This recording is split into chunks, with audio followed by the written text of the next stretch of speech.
and welcome. Firstly, Russia is not pulling back. Its intent is clear. It wants all of Ukraine. All of Ukraine. The West and the UN and the NATO are only making noises. India's neutrality makes it the only Quad country to abstain and not vote with the UN Security Council resolution against Russia. So it's odd in a way that we voted the same way as China in the UNSC. And though we have clarified later, the position now is that the entire world has not boycotted Russia, though the weight of the numbers is considerably against Russia. So I get a sense that because Russia is not completely and totally globally isolated yet, as a result, this war is not ending immediately. The conflict will continue, it will escalate. We will continue to be on the edge, not clear about whether this is going to lead to a world war situation.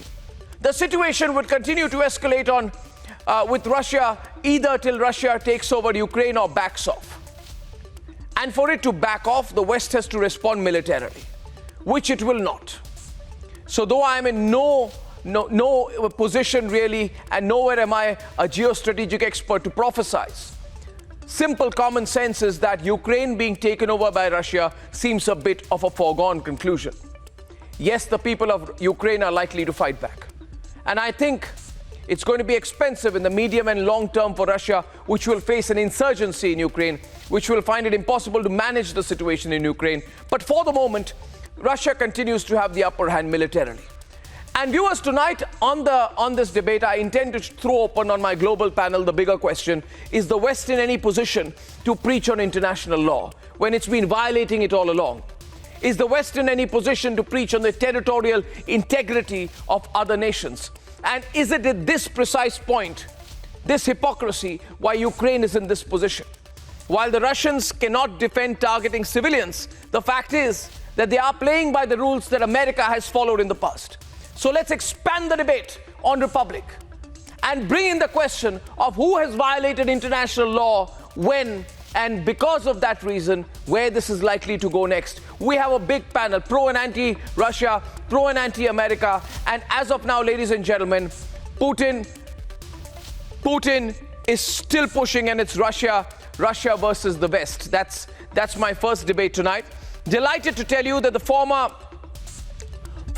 Prime Minister of Ukraine,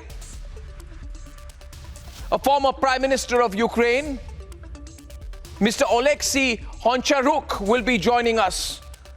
That's at 10 p.m. tonight. Big exclusive on Republic, bringing you the best of the global coverage. And following that, is China going to take advantage of the situation? Is that a possibility? Will Russia go to war in a bigger way? And if it does, in the Baltic region, what's next? All of this is coming up, and here are the headlines tonight.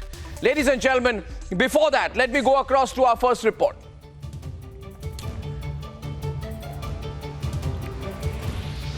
Ukrainians step out on the streets to stop Russian tanks in a fierce fight back to the invasion.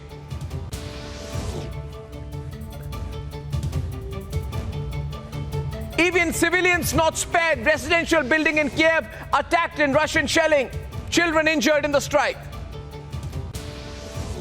NATO calls on Russia to end the war, but will the West move beyond condemnation or just be mute spectators?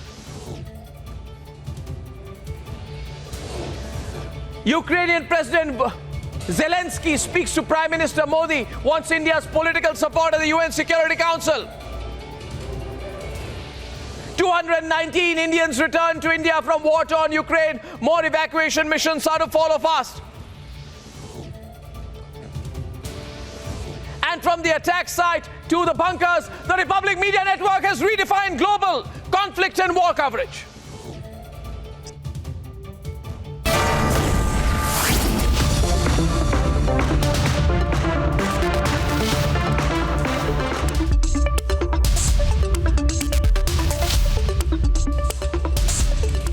Ladies and gentlemen, this afternoon, the Republic Media Network's crew, Shravan, Mridul and Rawat, were first-hand witnessing the destruction of the Russian invasion into Kiev. It's not just Putin's aggression on display, but also the hypocrisy and the weakness of the West, who have chosen to be absolutely mute spectators to the war and the bloodshed. Here is a ground report from in and around Kiev, from the Republic crew first, and then we will debate.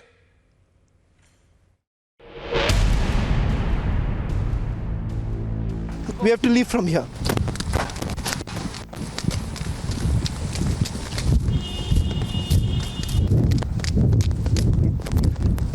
Вот такая вот херня, не знаю, не видно чей.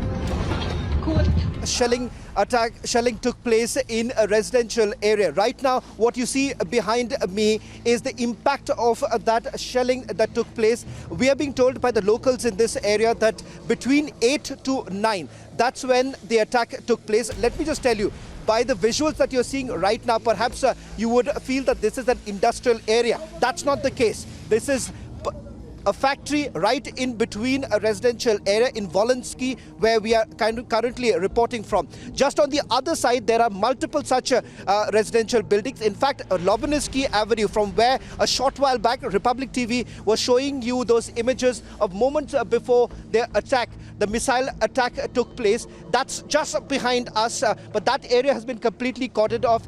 The Ukrainian army has taken some defensive position. This area, viewers, is quite a, it still remains quite critical. I'll tell you why. Because when we were trying to come inside this area, it was getting very difficult because Ukrainian army had taken some positioning.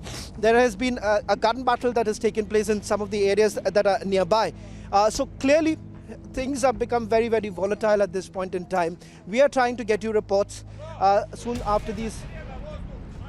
Okay, we'll have to leave from here.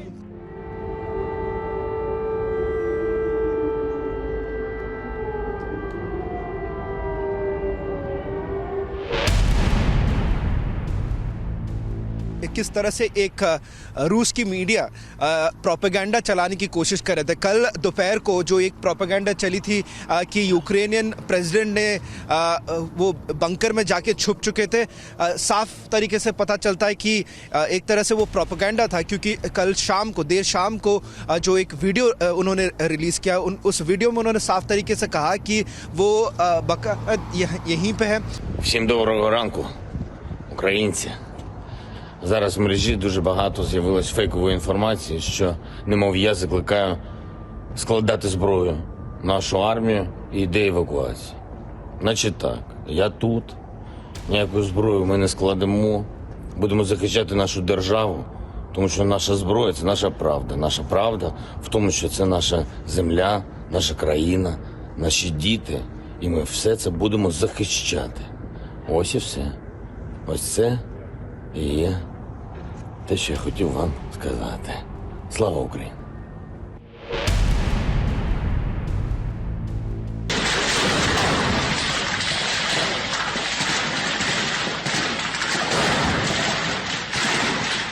Город Дель Мелитополь. Вот. Стоит русский флаг. БТРчик. Вот она. Вот. Город Мелитополь. Motive of the Russian army appears to be to attack residential areas, so that this basically creates some sort of a pressure on the Ukrainian government. Because remember, the kind of messaging that has been done by the Ukrainian government is that they're not willing to surrender. While on the one hand, you've had the Russian president essentially saying that people of Ukraine should take up arms and overthrow this government. The government, on the other hand, which enjoys a lot of support, they're essentially saying that they are not willing to surrender. And the impact of it is right now. You can see something that's happening on the ground is that this is not perhaps a military base that has come under attack. This is right in the center where this attack actually took place. So for those who believe that these attacks in Ukraine are taking place in military bases, Republic Media Network is showing you the truth what's really happening. І успішно відбиваємо атаки ворога. Бої тривають у багатьох містах та районах нашої держави, але ми знаємо, що ми захищаємо країну, землю, майбутнє дітей.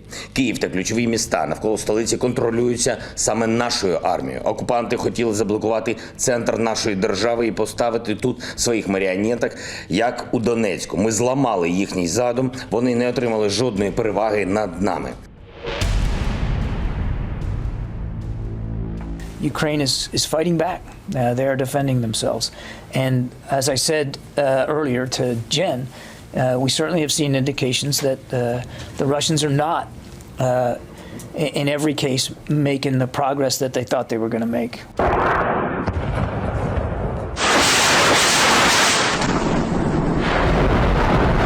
Last 5 days that we have been reporting from Ukraine, we have seen large-scale destruction, scenes of despair with civilian population coming under attack. As Russian offensive continues, Ukrainian army is certainly giving a tough fight with Kiev still being safeguarded. Is Putin's aggression a direct result of a weak-willed West? With video journalist Surendra Singh Rawat and my colleague Mridul Sharma, this is Shavan Sen reporting from Kiev for Republic Media Network.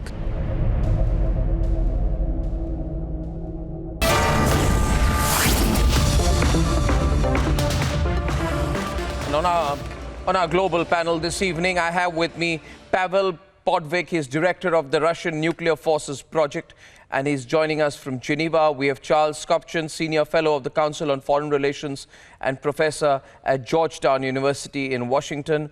We have Inna Sovsun, Member of Parliament in Ukraine from Kiev. We have Ambassador Pawan Verma, who's a distinguished former diplomat and politician from Delhi. We have Alexander Artamonov. He's a military expert in media holding Pravda, joining us from Moscow, from Pravda. Alexei Kupriyanov is Senior Research Fellow at the Institute of World Economy and International Relations of the Russian Academy of Sciences. And John Mark Dugan, joining us also from Moscow, is a former U.S. Marine. I thank you all very much for joining us. We have different positions. And I want to just start by asking you, if I can start by asking you, Mr. Podvik, in Russia, I think it's evident now that there will be no help for Ukraine. Beyond words, homes have been destroyed, ordinary civilians have been targeted, thousands are compelled to flee. Ukraine is completely on its own, and I think it summarizes the situation that Putin has only done this because he knows the West is soft, weak, and fragile. And there's nothing much beyond bravado is there out here. Mr. Podvik. I would probably disagree with this assessment because yes, it is true that Ukraine is fighting alone on the battlefield or on the streets, but there is a great deal of support from very much most of the international community. And that support, it's a moral support, but I'm sure that it is very important to the Ukrainians. And you could see that actually there is, as far as I can tell, there is absolutely no public support for this war in Russia or among the Russian citizens, and then there is a material support from the West. I know that it's been somewhat controversial, but yes, NATO in the United States have supplied Ukraine with armaments, and it appears that this will continue. So it's. I don't think that this is correct to say that Ukraine is in isolation. I think it is Russia that is in isolation. Yeah. And that shows that Russia is in a weak position, actually. May I just get a counter perspective from Mr. Kupriyanov from Moscow? Do you agree with that? Mr. Podvik says that there is no public support in Russia. He seems to indicate there is material support for Ukraine, and that should be sufficient to slowly push Russia back Mr. Alexei Kuprianov from Moscow, would you please respond to what Pavel said from Geneva? Well, first of all, no, I disagree that, the war is lost or maybe can be lost, because now we're witnessing just beginning of the first day operation in Ukraine, and the first day was third day.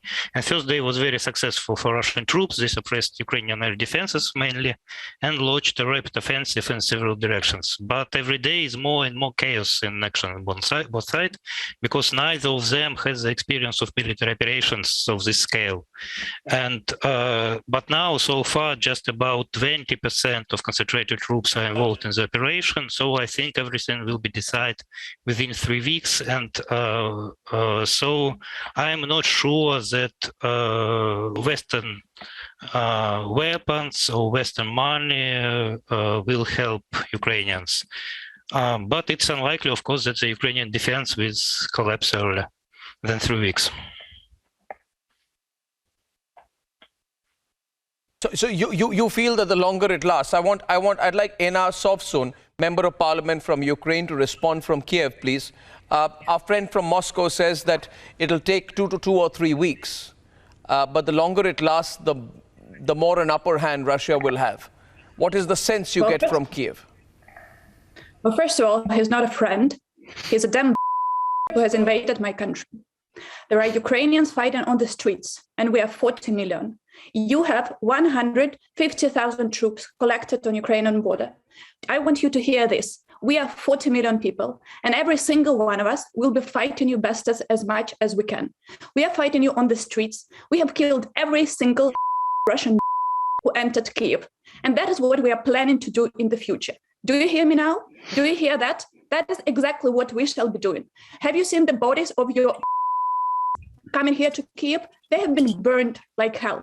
We have killed almost 4,000 Russian soldiers having come to Kiev. And we shall continue to do that, trust me, in the future. And don't you smile over here. Don't you pretend that you don't know what you are doing. You know what exactly you are doing. And you also know that you are losing this war that you started here in Ukraine. Your plan was to invade Kiev in 24 hours. Where are you now? Well, you are still trying to invade. You invaded with one tank, which was blown up to death in less than 30 minutes. Is that your great plan of invasion of Ukraine? Well, you are being blown up all over the country. Your soldiers are giving up. They're raising white flags and they're trying to surrender. They're running into the forests and they're asking for help and they're asking for food and they're asking for gas from Ukrainian military and Ukrainian civilians. Ukrainian old ladies are inviting them for tea, and then Ukrainian soldiers are blowing up your tanks. We have hit 16 of your airplanes. How is that your success on the air? Go screw yourself with what you are saying. You know what? You are not taking over Ukraine. You never will. And we shall hit you as much as you can. And we shall come after you to Moscow. And then we shall establish who is right and who is wrong here. You have no support here in Ukraine. You have no right to be here. And we really, really will. And we don't have to wait 3 weeks. I'm sure your soldiers will just run away from Ukrainian army. We do have a bigger army here in Ukraine that you do. And we have a motivated army. We have an army which is receiving weapons from the West. They are upcoming here. We do have an army that has been hitting your planes. We do have an army that has been hitting your missiles. You are killing Ukrainian civilians, but we shall try to prevent that as much as we can. You have no right to be here, and just get out of here. That is my message to all Russians who are supporting this damn war. Do you hear that? Okay, Anna, I just, let's. I agree, that you have a right to express your point of view as strongly as you wish to. I just want you to not use the expletives. That's all. But you have every right to make your point in as strong a way as you do. Just avoid the expletives. I'd like John Mark Dougal. Kids are spending nights in the shelters because you are shelling our cities. What excuse do you have for shelling our cities? You are coming here to bring us peace. That is your idea of peace. Go bring that to Vladivostok. Go deal with China. Do whatever else, but don't bring us this kind of peace. We don't want this peace. And also, and that is my question here for India, do not let the Russian propagandists who are invading sovereign states just speak freely on the Indian television, they are not a different point of view. They are expressing the point of view of a madman controlling Crimea right now. He is laughing here. He thinks that is funny. Do you want to see the bodies of small children being killed here in Ukraine? In what hell is that peacekeeping mission? Go and trust me, you will go to both you, your leaders, everyone else, like those 4,000 Russian soldiers who have already died here in Ukraine. Inna, I'd like John and Alexei to get a chance to respond to that. Yes, you have every right, to respond. But if I can just pull in a question there as well. If I can just pull in one question there as well, Alexei, if you allow me. If there is one point that Inna has made from Kiev, she says that Russia had almost predicted that the battle would be over in 24 hours. And it is not. And there are gun battles, and there are casualties, and there is a fight back. And there are civilians being killed, yes. There are civilian targets being impacted, yes. But it's not been as quick as many in Russia had anticipated or had predicted. Are we wrong to say that, John? John, may I get John first and then Alexei? That it has gone on longer than many Russians or pro-Russians would have expected. Yes, please, John, from Moscow. Yeah, sure. So, look, this is not a desert fight. The invasion of Iraq was incredibly fast by the Americans because it was in the middle of a desert. Now you have an instance where you have to try to be more careful and more targeted in your approach, and this is obviously going to take longer, which is why it's going to take longer for Russia to go into Kiev. Of course, I mean, this is only natural. It's only common sense.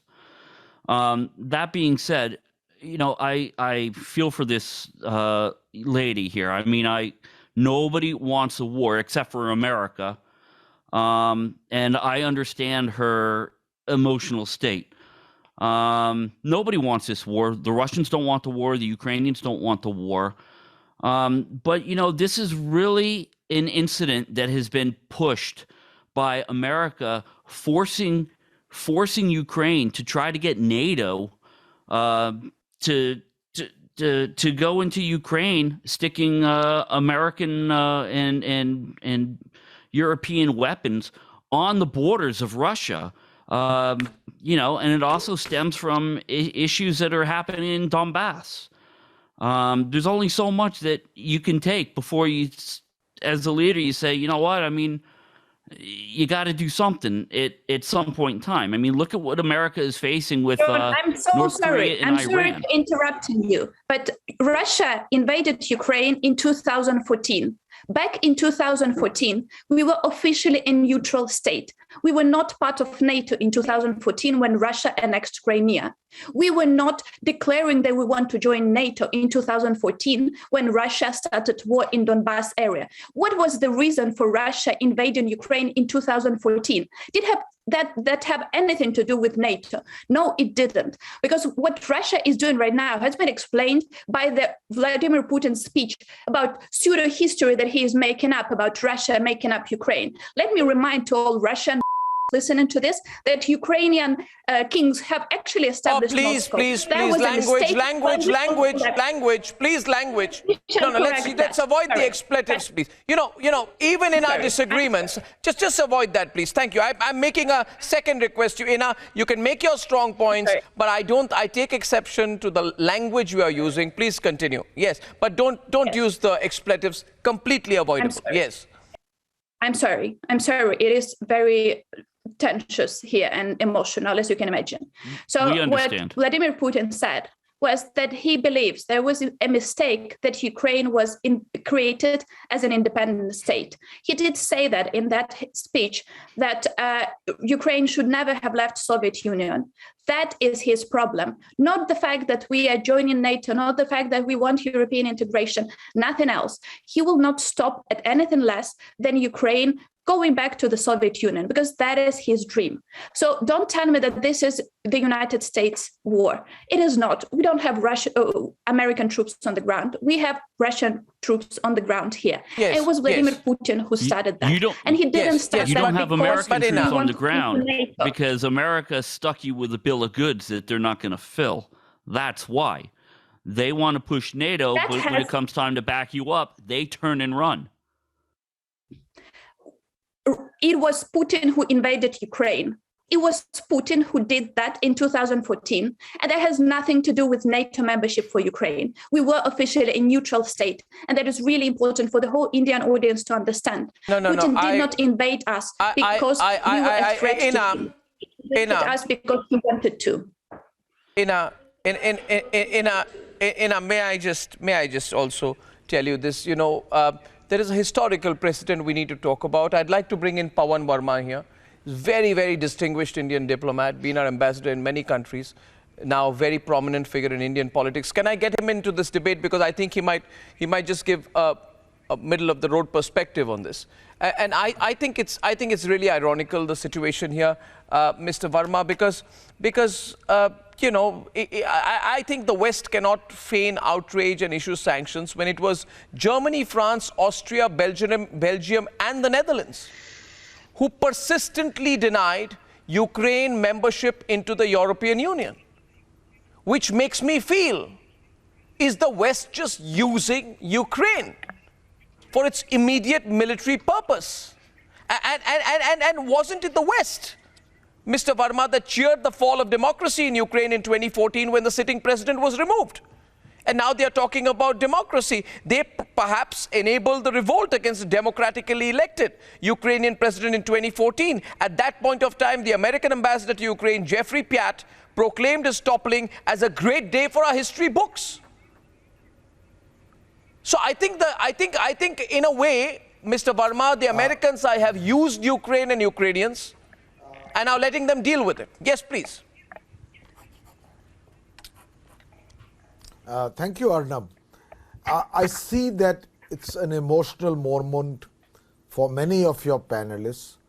And as you said, I'll try to put a little bit of perspective on this from my point of view as a professional diplomat observing what is obviously a very unfortunate development. Let's be clear. There has been an invasion of a sovereign country. Russia has invaded Ukraine unilaterally. Now we need a little background to understand why this has happened, and that understand also that both the accused and the accuser are not as innocent as is made out to be in the heat of this ongoing war. Firstly, I think that the United States and NATO believed in a form of unilateralism globally that remained unchallenged for too long. We are all aware that there was the invasion of Iraq. We are aware of what they did in Libya. We know what happened in Syria. We know how NATO intervened in Serbia to create a new country called Kosovo. So it's not as if there is unilateralism only from countries opposed to the United States and NATO. And therefore for them to be so outraged by the fact that Russia, believing it to be in its own security interests, has acted in this manner, please, for those who are critical of Russia, where were your words of criticism for what United States and NATO, and in particular the United States, has also done in the past unilaterally in blatant violation of a rules-based international order? That has to be understood. Correct. Secondly, I think the United States and NATO have to understand that it's a multipolar world. They have their spheres of influence in terms of security. Other nations also have it. You have to understand this. NATO has expanded towards the east to the borders of Russia following the German unification and has expanded relentlessly. 14 countries. Please bear in mind the manner in which this has unfolded. Not that I am condoning the Russian aggression, invasion of Ukraine, but you have to understand the background. 14 countries have joined NATO. NATO is not a democratic club. NATO is a military and security grouping which can be hostile to other countries which are opposed to it. Therefore, when 14 countries joined NATO, countries which were earlier in the sphere of security influence of the Soviet Union, like Hungary, Poland, Romania, and the Baltic states joined NATO, I suppose they should have anticipated that Russia, as one of the powers in a multipolar world, will at some point draw a line against a military and security grouping that is hostile to it. I think the last frontier was perhaps reached in Ukraine, especially after 2014, when there was a regime change in Ukraine. A certain leader who was at the helm was toppled and a pro-West leader was brought in. And Ukraine was on the verge of becoming part of NATO, right in the underbelly of the Soviet Union, of Russia now.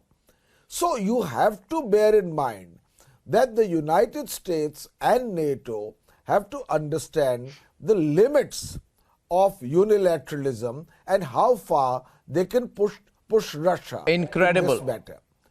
Thirdly, incredible. Incredible. Mr. Thirdly, Verma. I think yes, go on. Sorry. Please continue. Please complete. Yeah.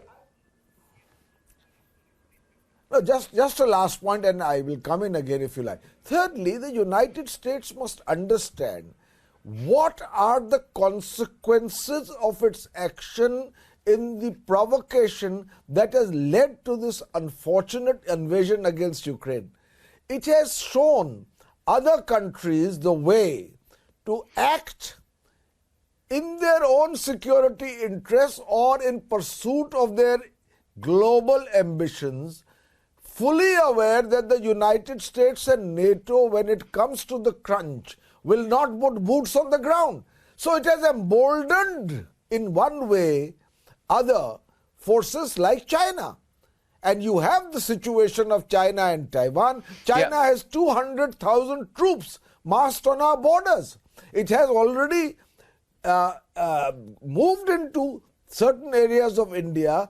We have tried to repulse it and probably have, but there is the Chinese threat to India. There is the Chinese threat to Taiwan. There is the Chinese ambition to be a global power. There is the Chinese shadow on the Indo-Pacific.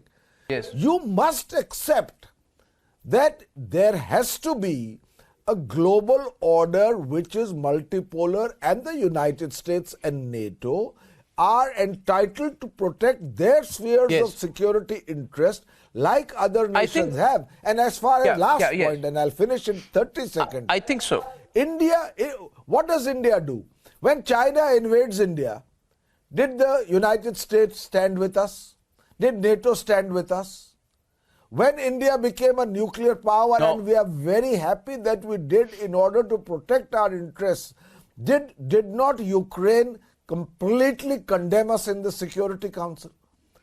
So we want the war to stop. We want a cessation of hostilities. We want a situation of dialogue, much as what the Prime Minister has conveyed to President Putin between the warring forces. We want restoration of peace and normalcy. But India must also look to see what its own interests are. And therefore, while I agree with you, sympathize with the Ukrainians, I think we need to put a little perspective on this entire matter. Okay. I think you put it very, very strongly, and you've raised the debate beyond the immediate to the larger issues as well. Now, Charles, Mr. Verma is from the renowned International Affairs Department of Georgetown in the U.S. He gets the American perspective. Charles Kupchan, you know, the bottom line is, I'll put it very simply, you have used the Ukrainians, you have wrenched them dry, and you have left them to fend for themselves. And while I completely empathize with the anger, the frustration, and the emotions of Inna Sovsun, the Ukrainian member of parliament from Kiev, you know, the bigger question, international law, Professor Kapchan, where was the respect for international law, I ask? And I want everyone on the screen, please, if possible. When NATO bombed Serbia in 1999, for 78 days, you relentlessly bombed the Serbians. Hundreds of civilians died. You talk about international law, Mr. Kapchan. The fact is, you killed Qasem Soleimani, and your then president announced with great pride that we've carried out an airstrike and killed Qasem Soleimani. Who was America to enter and kill in a drone strike the military commander of another country you disagree with? You carpet bombed, you napalm bombed, you defoliated Vietnam with Agent Orange, you killed 3 million Vietnamese. You organized the 1973 military coup in Chile to kill Salvador Allende. He was the elected president. You invaded Iraq on falsities, unseated Saddam because he came in the way of America's hegemonic ambition in West Asia. And the question therefore is today. The question is today, you are accusing Russia of doing the same. Am I wrong? Let me begin by saying that this conversation is absurd. Russia has invaded Ukraine and is killing Ukrainians as we speak, and you're blaming the United States. I mean, wake up. 3 quick points. India just abstained in the United Nations Security Council, despite the fact that Russia has invaded Ukraine. Would you like it if the countries around the world abstain when China invades India? Come on, folks. Please. Get off the fence. Sometimes countries need to abandon geopolitical expediency and stand on values. This is a moment for India to do so. Secondly, you're blaming the United States and NATO enlargement for this problem, but the president of Ukraine talked about neutrality. There has been a discussion about dealing with this issue. Putin doesn't care. He told us he doesn't care. He gave a speech a few nights ago, as our friend in Kiev said, in which he said, Ukraine doesn't deserve to exist as an independent nation. I want to roll back the post-Cold War order. Ukrainians should come back in the motherland. This is a Russian war of aggression to reconstitute a coercive sphere of influence that looks like the Soviet Union, full stop. I don't think it's going to work. Will the military attack succeed? Probably. But then what? Is Putin really going to rule over 44 million seething Ukrainians? And we have our friend in Kiev who shows how angry the Ukrainians are. This is not going to work. This is going to blow up in Putin's face. And I invite Russians to go out in the street and object to this. Russians should ask, why does everybody want to join NATO? Why do our neighbors want to join NATO? Why? Because Russia keeps invading people. It's invaded Georgia, Ukraine. It's in Nagorno-Karabakh, Transnistria, and Moldova. Right? And it's one final point.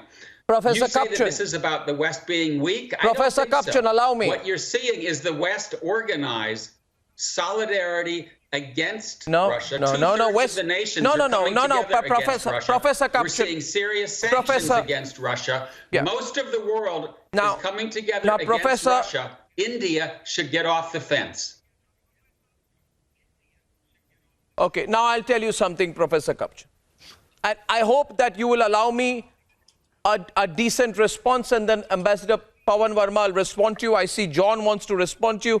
First, I'd like to.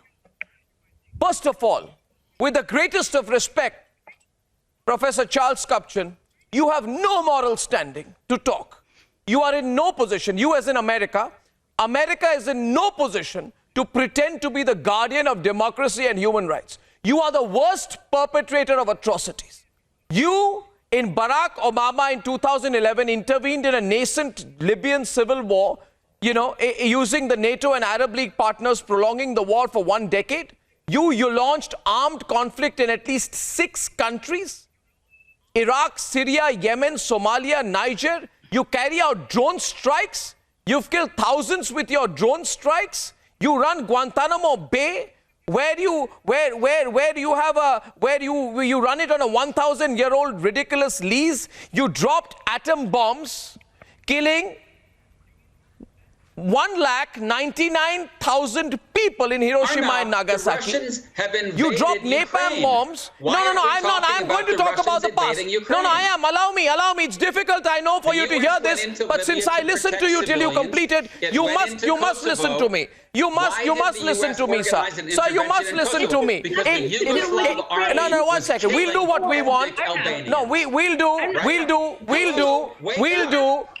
1 second. 1 second. Allow me. I'm taking you on, Professor. I'm taking you on, Professor. Allow me to complete, please, Miss Sofson. He spoke about my country. I'd first like to tell you, Mr. Kupchan, that's exactly what Pawan Verma said. You're dealing with India. We're a big country. We're not your satellite state. So don't lecture us on what we need to do. We're going to look out for yourself. You use the phrase geopolitical expediency in place of values. You lecture me as an American to an Indian on values, and you say that we are acting in geopolitical expediency. Allow me to complete. Allow me to complete, sir. Allow me to complete. Where were your values? Where were your values? When in the first 2 months of the US invasion of Iraq, 7,186 Iraqi civilians were direct casualties of the war? Was that your expediency? Was that an expression of your values, Professor Kupchan? So now I'd like Pawan Verma to respond to you. Pawan Verma. I ask the professor with great respect. You are asking us not to sit on the fence. Where has the rhetoric of the United States and NATO gone? They led Ukraine up the garden path. Have they put boots on the ground? Have they come to its assistance? Have they actually joined the war in support of a Ukraine invaded by Russia? Even the Ukrainian president has said, don't offer us rides, offer us weapons. Where is your support? Sitting on the fence. I ask you, when you continued for decades to support the apartheid regime in South Africa because the gold and minerals were important to you, where was your conscience? And as far as India is concerned, we are in one of the most troubled neighborhoods of the world. We have 2 hostile powers on our border, China and Pakistan. We need to take care of our security interests while simultaneously trying to promote a rules-based international order. But we can't cherry pick, we can't be selective. When China threatens India, not one sentence came out of the United States or from NATO. Precisely. These are questions you must understand. We have $15 million in the pipeline. The situation that we have today is the result of a grassroots revolution in Ukraine in 2014. A democratically elected government deciding that it wanted to become a free liberal democracy. Moscow. John, may want to respond to that. There was no American now it's hand in it. continuing that. Look. No. There was not. There was no American hand in it. I was standing on the streets in 2013, in 2014. All of my friends went to the streets in 2013, 2014, because we wanted to kick off the Russian crony of Mr. Yanukovych. And we did. He did run away. It has nothing to do with Americans. I want Indians to know this, that we are a truly democratic nation. We went to the streets not because Americans told us to do so, but because we really hated the corrupt government that we had. And Russians liked that government. Russians loved the corrupt president of Yanukovych because they were paying off to him. And he was just Putin's crony. John to come in. We had the right to kick him off Ukraine, and we did so, not because Americans asked us to. So please, please, please, I understand the tensions between the United States and India. Moscow. But please, you are not expanding the debate right now. You are shifting the debate. The debate right now I'm just I'm going to respond to the professor first. And I say this is a former member of the American Marine Corps, okay? Look, if we want to talk about occupying nations, you can't call Russia occupiers. I mean, that's the American. We are occupiers, okay? It is not Russia. They went into Georgia, sure, but they got right out. They went into Kazakhstan. They were there for what, 2 weeks? They got out. They don't want to occupy Ukraine. They want to get in. They want to get out. What about Georgia? What about Transnistria and Moldova? Russia doesn't occupy Crimea either.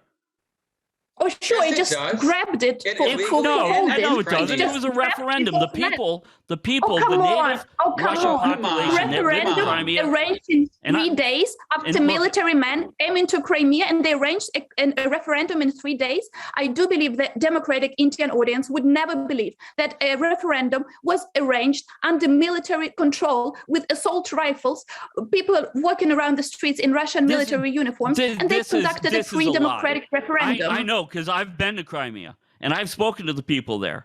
Okay, this is an outright lie. I've got friends in Ukraine. I got friends in Crimea. I got friends in Donbass, and I know what's going on in all of them. I'm not a professor, okay, sitting behind a desk in Washington. I've been to all these places, okay, and I'm going to tell you right now that the professor here is absolutely ignoring some very critical facts. I would love to know how America would feel if Russia and China decided to send some tanks to Juarez and troops, okay, and some warships to Mexico, and say, you know what, we're just expanding our alliance, and we're just going to put some military bases on the southern border. 150 troops in Ukraine training the Ukrainian army.